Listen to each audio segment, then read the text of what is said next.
ईमानदारी से सवाल पूछ रहा हूँ कि अगर कोलंबिया बोल सकता है जब उनके लोगों को हथकड़ी बेड़ी में भेजा गया, या वेनेजुएला बोल सकता है, तो भारत के प्रधानमंत्री को भी बोलना चाहिए।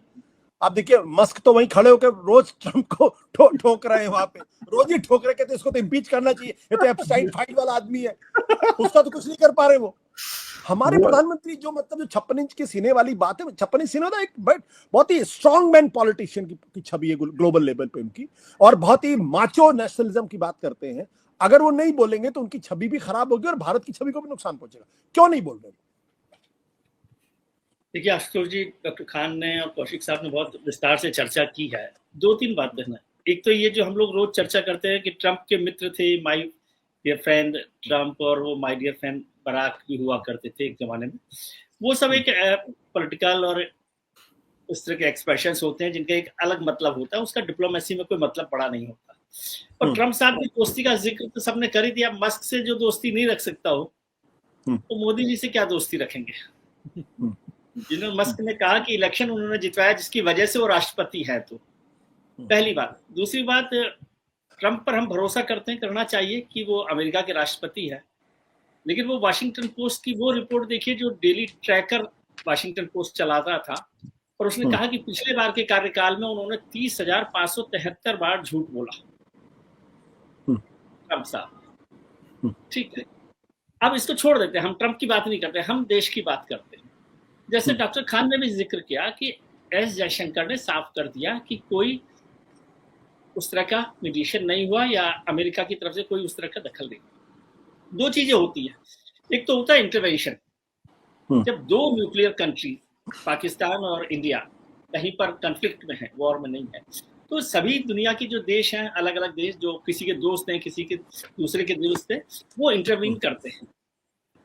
और वो इंटरवीन हिंदुस्तान पाकिस्तान के बीच में नहीं कर रहे हैं। जब रूस और यूक्रेन के बीच में हो रहा है तो भारत भी कर रहा है और देश भी कर रहे हैं, या इजराइल का जो मसला हो रहा है वहां पर भी कर रहे हैं। तो ये दुनिया भर में डिप्लोमेसी का हिस्सा होता है, पार्ट ऑफ डिप्लोमेसी। तो ये तो बात ठीक हो सकती है ना कि अमेरिका ने इंटरवीन किया हो, इसमें तो कोई बात नहीं है, लेकिन इंटरवीन करने को दबाव मानकर क्या मान लिया गया, ये महत्वपूर्ण है। इंटरवीन तो 1971 में निक्सन ने भी किया था, इंटरवीन तो 99 में क्लिंटन ने भी किया था, लेकिन क्या भारत ने मान लिया था? नहीं माना था ना। तो इंटरवीन करना और उसको दबाव को मान लेना, अगर दबाव को मान लिया गया है तो आप सरेंडर कह सकते हैं, लेकिन ये बात नहीं है, क्योंकि विदेश मंत्री जो बात कर रहे हैं, डिप्लोमेसी में प्रधानमंत्री कहें, विदेश मंत्री कहें, और अभी जब संसद का सत्र होगा तो बहुत बातें साफ हो जाएगी। मुझे नहीं पता कि क्या हुआ है क्या नहीं हुआ, लेकिन अगर विदेश मंत्री भी इस बात को कह रहे हैं तो ये मतलब हमें मानना चाहिए कि भारत ने उस दबाव को नहीं माना। तो उसको उल्टी तरह से देखें कि अगर भारत ने अमेरिका की या ट्रंप साहब की बात को मान लिया होता, या उनके कहने पर ये सीज फायर सो कॉल हुआ होता, तो फिर वो क्यों नाराज घूमते रहते फूफा जी की तरह से? वो तो फूफा बने घूम रहे हैं ना कि टैरिफ पर भी बात कर रहे हैं, 10 बार कुछ और बात कर रहे हैं, फिर तमाम तरीके की लगातार रिएक्शंस हो रहे हैं। इसको भी मैं ऐसे देखता हूं कि हो सकता है कि भारत ने ट्रंप जो चाहते थे उस बात को उस तरह से नहीं माना। और जयशंकर ने ये कहा कि वेंस ने बात की है, दो लोगों ने बात की है, बात भी हुई गई। ऐसा नहीं है कि नई बात हुई है अमेरिका से या दुनिया के और देशों से। विजय जी, मैं ये सवाल इसलिए खड़ा कर रहा हूँ, डेविल्स एडवोकेट इसलिए प्ले करने की कोशिश कर रहा हूँ कि देखिए, मुझे अपने प्रधानमंत्री पर शक नहीं है, मुझे अपने देश की सरकार पर भी शक नहीं कि वो अमेरिका के दबाव में आकर उन्होंने कोई फैसला किया होगा। मुझे एक सवाल का जवाब नहीं मिल रहा कि जो सरकार और जो प्रधानमंत्री सिर्फ नैरेटिव बिल्डिंग में ही यकीन रखते, जिनकी आधी ऊर्जा नैरेटिव बिल्डिंग, परसेप्शन बिल्डिंग में, अपनी इमेज एनहांसमेंट होती है, वो इस नैरेटिव बिल्डिंग में क्यों असफल दिखाई पड़ रहे हैं। और ऐसे में ट्रंप रोजाना जब ये बोलते हैं तो रोजाना वो कहीं ना कहीं प्रधानमंत्री की छवि पर छेद लगाते हैं, दाग लगाते हैं वो, क्योंकि उस बात को लगातार रिइंफोर्स हो रहा है कि देखिए प्रधानमंत्री, अब तो लोग ये भी कह यार, तो वहां की कोर्ट में भी तो उन्होंने लिख के एफिडेविट दे दिया, और जब कोर्ट में दिया तो मतलब ऑफिशियल डॉक्यूमेंट हो गया।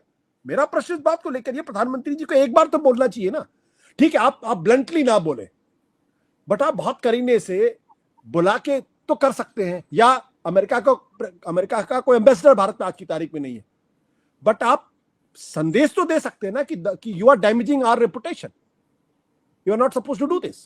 वो क्यों नहीं बोलते? आपकी इस बात से पूरी तरह से सहमत हूं कि इससे जो प्रधानमंत्री जी का नैरेटिव है, और उससे बल्कि ये जो सीज फायर को लेकर या जो भी सब कुछ हुआ, उससे भारतीय जनता पार्टी में जो प्रधानमंत्री के या भारतीय जनता पार्टी के समर्थक हैं वो ज्यादा दुखी हुए। उसमें बहुत सारे लोग नाराज भी हुए कि भाई जब हम इतने ताकतवर देश हैं, पाकिस्तान के खिलाफ हमने इतनी बड़ी भूमिका निभाई है, तो हमने क्यों सीज फायर किया या क्यों युद्ध रोक दिया, ब्रेक कर दिया, वो नाराजगी है। दूसरी इस बात को लेकर भी थोड़ी सी तकलीफ है, खासतौर से बीजेपी के समर्थकों की बात मैं कर रहा हूँ, क्योंकि वो डायरेक्ट कि भाई प्रधानमंत्री जी ने जो आप चिंता कर रहे हैं वो प्रधानमंत्री जी उस तरह से क्यों नहीं बोल रहे। इसमें कोई ऐसी लुकी छुपी बात नहीं है कि इस तरह की बात लगातार हो रही है।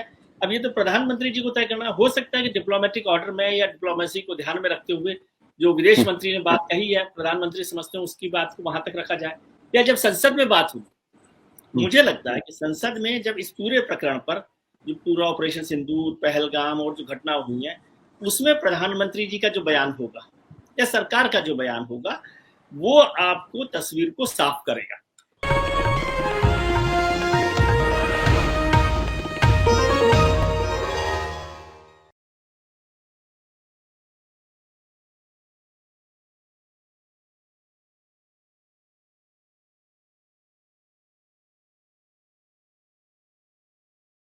Copyright disclaimer under Section 107 of the Copyright Act 1976. Allowance is made for fair use for purposes such as criticism, comment, news reporting, scholarship, and research. Fair use is a use permitted by copyright statute that might otherwise be infringing.